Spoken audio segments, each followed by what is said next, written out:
Assalamualaikum warahmatullahi wabarakatuh.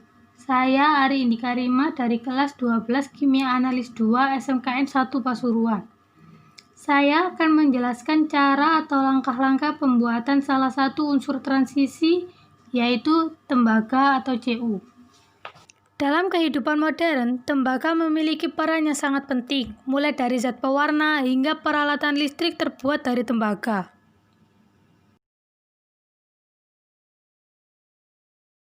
Tembaga terbuat dari biji tembaga atau kalkopirit.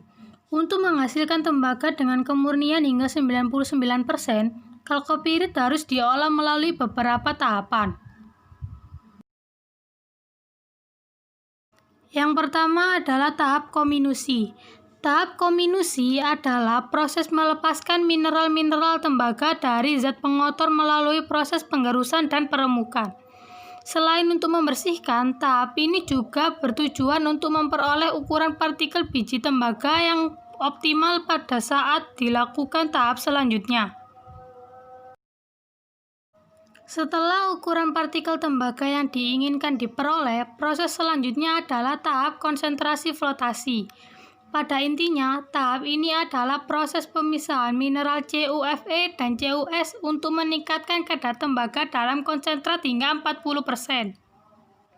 Proses ini dilakukan dengan cara biji tembaga yang telah diserbukkan hingga halus dimasukkan ke dalam campuran air dan minyak. Proses pemisahan akan terjadi karena biji yang mengandung tembaga terselimuti oleh minyak, sedangkan zat pengotor akan tertinggal dan terbawa air. Pada proses selanjutnya, ditiupkan udara ke dalam campuran tersebut. Campuran mineral yang mengandung tembaga yang terselimuti minyak akan mengapung, sedangkan zat pengotor akan mengendap. Tahap selanjutnya adalah tahap matte melting. Pada tahap ini, tembaga dilemburkan dalam keadaan oksidatif, sehingga menghasilkan lelehan matte dan slag. Matte adalah sulfida yang kaya akan tembaga dengan kandungan 45% hingga 75% dan mengandung sedikit besi, sedangkan slag adalah campuran oksida besi dan silikat. Tahap keempat adalah tahap konversi matte. Tahap selanjutnya pada proses pembuatan tembaga adalah mengonversi atau mengubah matte menjadi blister copper atau lempengan tembaga murni.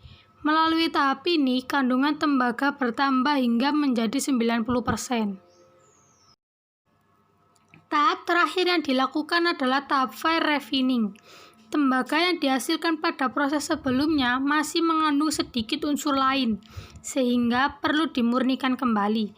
Tahap fire refining akan menghasilkan logam tembaga dengan tingkat kemurnian hingga 99%.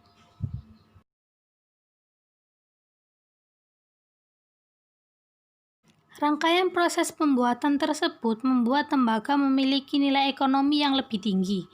Maka dari itu, Indonesia termasuk negara yang beruntung karena memiliki beberapa daerah penghasil tembaga yang tersebar di Sumatera, Kalimantan, Jawa, Sumbawa, Sulawesi, dan Papua. Sekian penjelasan dari saya. Terima kasih sudah menonton video ini.